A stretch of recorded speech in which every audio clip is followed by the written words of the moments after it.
Yang selanjutnya keynote speaker dari beliau Profesor Dr. Muhammad Mahfud MD, SHSO MIB. Kepada beliau Profesor Dr. Muhammad Mahfud MD, SHSO MIB. Waktu dan tempat kami silakan.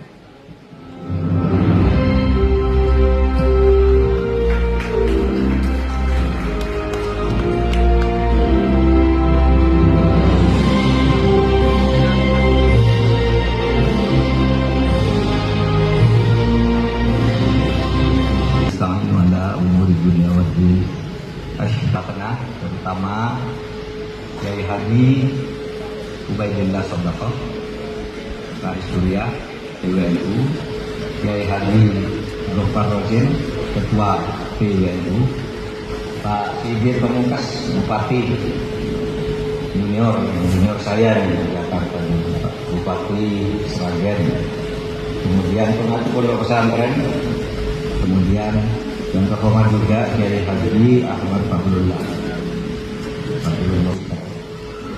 Tadi Gus Rosin berbisik kepada saya, minta info terkini tentang situasi politik dan hukum yang terjadi. Tapi yang diminta di dalam surat itu kepada saya, pondok pesantren sebagai penjaga gawang. Suratnya gitu Gus, pondok pesantren sebagai penjaga gawang NKRI. Ya bisa dikaitkan sih, menjaga sekarang ikut mengatasi masalah-masalah politik yang hukum yang mungkin masih banyak persoalan.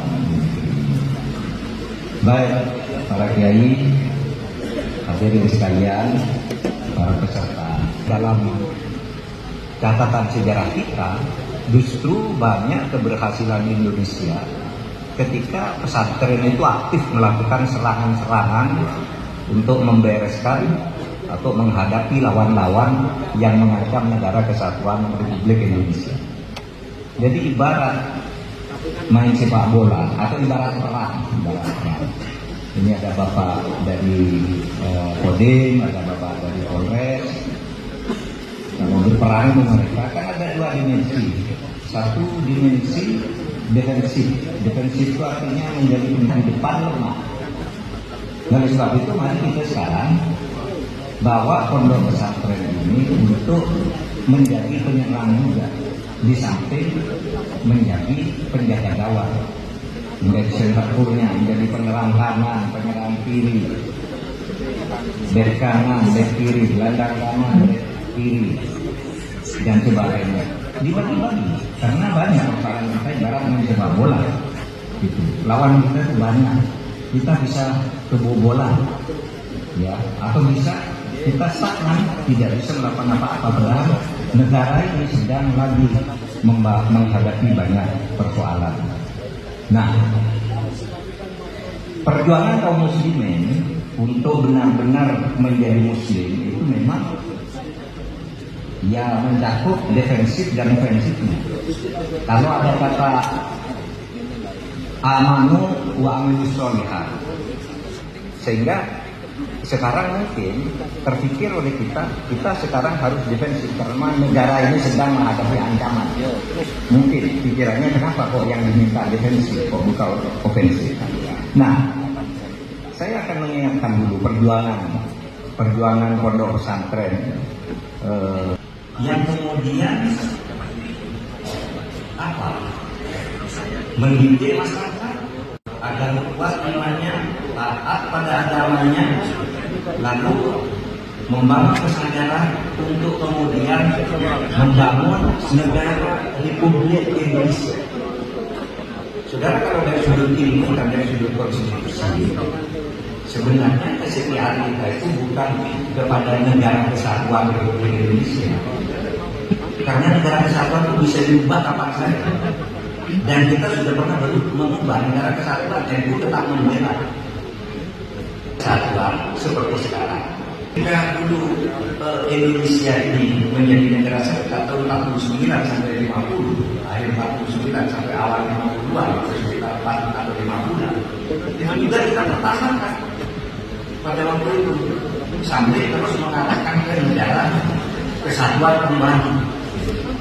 Nah, pada awal reformasi di tahun 98 itu terjadi perdebatan karena negara kesatuan yang dipimpin oleh Orde Baru Pak Harto itu gagal membangun negara dengan baik, membangun demokrasi dan hukum dengan baik.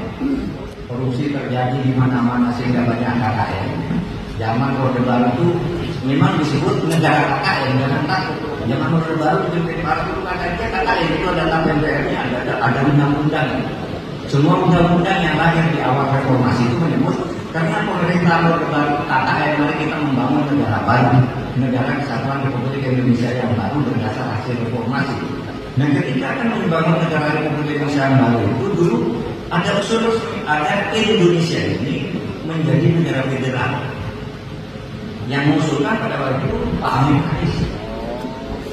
Karena kata Pak Amin Rais, kalau negaranya lagi ini besarnya, kok menjadi negara kesatuan terus itu terancam. Pasti akan otoriter, kalau terlalu besar, dikendalikan oleh pusat terus, itu akan terjadi banyak perlawanan. Itu kata Pak Amin Rais pada waktu itu. Oleh sebab itu kan kita ikuti saran Bung Hatta. Pada waktu itu Bung Hatta sampai kalah voting di lingkungan pendiri negara. Bung Hatta usul negara federal. Jangan kesatuan, Bung Hatta. Di mana-mana kesatuan terlalu besar yang menimbulkan otoriterisme. Oleh sebab itu negara-negara besar seperti Amerika, Jerman, itu Uni Soviet dulu, itu bentuknya federal. Kenapa? Karena negara lebih memberi keleluasaan kepada daerah untuk maju berdasar kemampuannya sendiri. Tetapi kemudian ide negara federal ini ditolak oleh sebagian besar, oleh kita juga, ya, oleh NU juga. Kalau NU itu mau direpresentasikan Gus Dur, ya Gus Dur menolak. Tapi Gus Dur menolaknya gini, bagus mana negara kesatuan dan negara federal? Ya sama bagus. Tapi itu waktu itu Gus Dur bilang ini di televisi, itu Amin Rais ini negara federal. Akbar Tanjung nggak setuju, Pak Medan nggak setuju. Ya sudah, kata Gus Dur, kita pakai negara kesatuan aja. Seperti kerjanya Pak Medan, Akbar Tanjung dan yang lain-lain itu. Tetapi isinya adalah pakai federal. Itu idenya Gus Dur sehingga muncul apa yang disebut otonomi luas. Negaranya negara kesatuan, tapi pembagian kekuasaan pusat daerahnya itu menjadi federal. Apa? Urusan pertahanan, keamanan, keuangan, peradilan, hubungan luar negeri itu diurus oleh pusat, lainnya serahkan ke daerah. Itu sebenarnya model federal. Sehingga pada waktu itu perdebatan disediakan. Negara sadar itu baru mari kita jaga kesediaan kita untuk saat ini kepada negara kesatuan Republik Indonesia. Karena apa? Karena saat ini negara kita adalah negara kesatuan yang itu sudah dikunci oleh konstitusi kita bahwa bentuk negara kesatuan itu tidak akan bisa diubah. Pasal 36 Undang-Undang Dasar. Tapi untuk jangka yang lebih umum, kita kesediaan kita ini kepada negara Republik Indonesia. Sehingga siap menghadapi setiap perubahan, pokoknya negara ini harus terus eksis, harus terus kita jaga.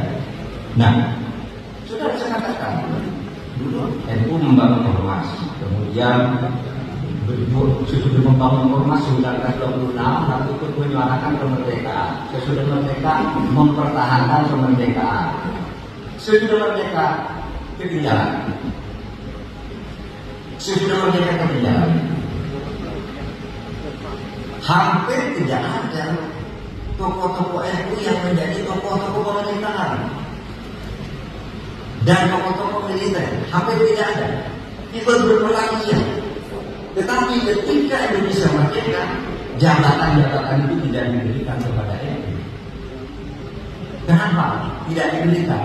Karena polisi kita Belanda ketika itu sekolah-sekolah NU, madrasah dan pesantren itu tidak diakui, tidak diberi sisi efek. Sehingga kalau mau masuk pemerintah ada ijazahnya tidak bisa. Sehingga begitu perang selesai, orang itu kembali ke pesantren.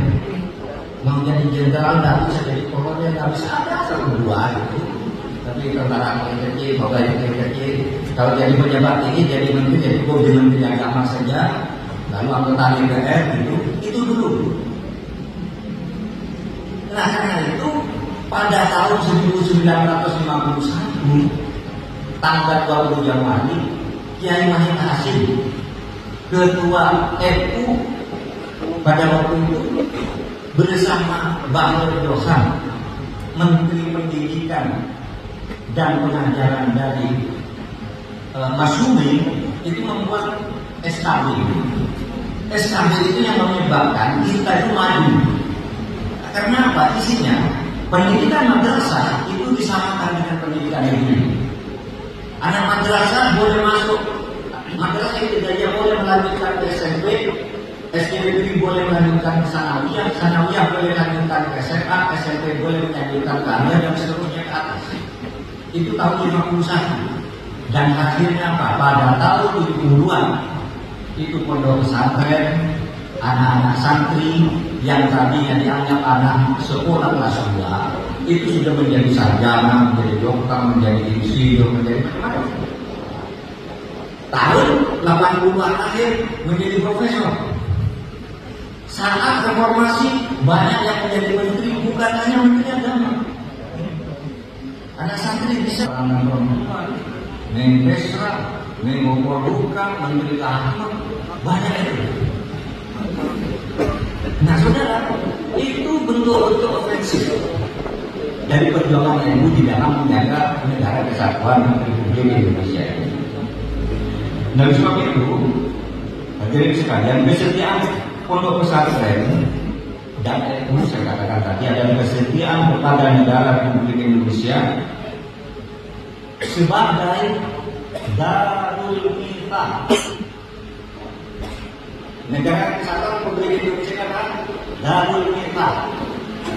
Ini istilah biasa dipakai. Di situ sebabnya hadirin sekalian, ketika itu maka tidak sulit bagi Indonesia untuk merdeka, karena NU menerima konsep Darul Mithaq itu. Coba kalau bersikukuh seperti Darul Islam, bahwa Indonesia ini harus negara Islam, harus Darul Islam, negara Islam Indonesia, dan akan merdeka. Karena satu, orang Islam sendiri belum semuanya setuju. Negara Islam Indonesia, Darul Islam, dari situ kita harus ada Darul masyarakat ya, negara yang inklusif. Ini yang harus dijaga. Sekarang itu ancaman terhadap inklusivisme ini sudah mulai bermunculan. Dia merasa diri paling besar, bisa sewenang-wenang terhadap orang lain dan sebagainya. Sehingga saya selalu menyampaikan, yang kita jaga ini adalah negara Republik Indonesia yang semboyannya itu adalah hubbul waqon dengan iman. Kalau kami itu tahu semua, bulan dengan iman itu artinya cinta tanah air itu bagian dari iman. Apakah ada di Al-Quran tentang satu hubbul waqon dengan iman? Tidak ada. Bahkan konon di peraturan Arab yang umum sendiri ada hubbul waqon dengan iman. Hubbul waqon dengan iman itu cintaan ulama Indonesia. Mencintai tanah air itu bagian dari iman. Dan kalau dalam agama itu dikatakan rukun iman 6, hanya 6 rukun iman. Tidak ada cinta tanah air itu, tidak ada. Tetapi di dalam hadis disebutkan, hadis Nabi, bahwa iman itu terdiri dari 72 sampai 73 cabang. Nah di antara cabang-cabang ini kan bisa dibuat. Apa yang menyebabkan kita enak melaksanakan dan mengekspresikan keimanan? Itu lagi juga bisa disebut iman. Misalnya begini, kalau para ulama kita itu mendirikan ini, kenapa kita kok mendirikan negara Indonesia? Karena kalau kita tidak punya Indonesia, kita ditindas oleh penjajah. Saya selalu bercerita, atau kita semua mengalami betapa dulu kalau Indonesia tidak merdeka, mau beribadah susah, masjidnya pekerjaan tidak ada, ekonomi marah-marah, terbelakang, bodoh. Merdeka lalu didorong oleh SKB-nya Kiai Hashim itu lalu maju sampai sekarang gitu. Saudara, jangan berpikir sekarang kalau dulu mungkin di tahun-tahun awal kemerdekaan mungkin orang bisa berpikir ada diskriminasi, ada Islamofobi. Dulu ada istilah Islamofobi itu. Islamofobi itu adalah kebijakan pemerintah yang membenci dan takut kepada umat Islam. Itu dulu Belanda, sekarang tidak ada yang membenci dan takut pada umat Islam. Sekarang yang berusaha umat Islam sendiri. Kalau ada komedi umat Islam yang direbut karena tidak ditakuti, disenangi. Paling tidak untuk mendukung. Disenangi. Sehingga saya katakan kalau ada orang yang agak radikal mengatakan kita Islam harus bangkit. Di Indonesia ada Islamofobia, di mana orang Islam disingkirkan? Tidak ada. Orang Islam disingkirkan siapa? Tidak ada. Kalau orang Islam tersingkir itu singkir temannya sendiri sesama Islam karena rebutan. Bukan karena disingkirkan oleh pemerintah. Pemerintah tidak punya itu kebijakan Islam tidak ada. Itu siapa tersingkir? Ya temannya sendiri. Yang pemerintah tidak teman-temannya sendiri. Di mana kebijakan Islam ini? Islam tidak dibenci dan tidak ditakuti. Justru tadi dari Ubaidillah mengatakan malah berdiri undang pesantren. Sebentar lagi mau ada dirian pesantren. Kita ini sekarang sudah ada Islamofobi sekarang. Profesor kok hampir sebagian Islam itu Islam. Dan Islam benar Islam santri. Sekarang kita sudah punya lebih dari 30 universitas Islam negeri. Dulu tahun 70-an perguruan tinggi Islam itu namanya IAIN. Itu dianggap kelas 2. Itu tempatnya orang-orang buangan kelas 2. Tapi sekarang ada orang-orang yang baru lahir dari IAIN. Jadi namanya UIN. Yang jumlahnya sudah lebih dari 30. Jayanya masih banyak. Belum lagi yang swasta-swasta. Dan semua mendapat subsidi dari pemerintah sesuai dengan kemampuan. Mendapat fasilitas akreditasi. Nah, sehingga dengan demikian kesetiaan kita kepada Republik harus menjaga kemajuan ini. Bahwa pemerintah mungkin ada kekurangannya lah. Setiap pemerintah ada kekurangan. Tapi jangan sampai tinggalkan yang sudah kita capai. Terus jaga kemajuan negara Republik Indonesia.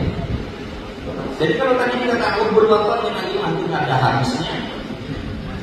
Tidak ada di Quran apalagi tidak ada. Tetapi dilogikakan aja kalau kita tidak punya tanah air, ya kayak Palestina sekarang kan susah. Maka Indonesia dulu mengakhiri hidup kita harus merdeka dan sesudah Indonesia merdeka harus kita cintai. Jangan takut menghadapi tantangan. Wala takut minal firman ishadu inhalu yanal wakon. Kalau yang senada dulu karena kecintaan kepada tanah air, kebutuhan kepada tanah air itu dulu di Aceh itu ada satu yang antara yanal wakon dalam bahasa Arab juga. Jadi Aceh itu kan tanah kepada belaku umat ditangkap, lalu mereka ini punya negara, maka di situ adalah rakyat abna anak jinsana Indonesia minna mikum wal ila waqtikum ya abna anak jinsana Indonesia minna mikum wal ila waqtikum. Hai anak-anakku, kebangsaan kita tanah kita di Indonesia, bangun kamu, jangan tidur aja. Beda negaramu sekarang. Itu yang juga menyebabkan gelora perjuangan dia yang menuju kemerdekaan itu sangat kuat. Mulai dari tahun 32. Dikatakan begini, wafat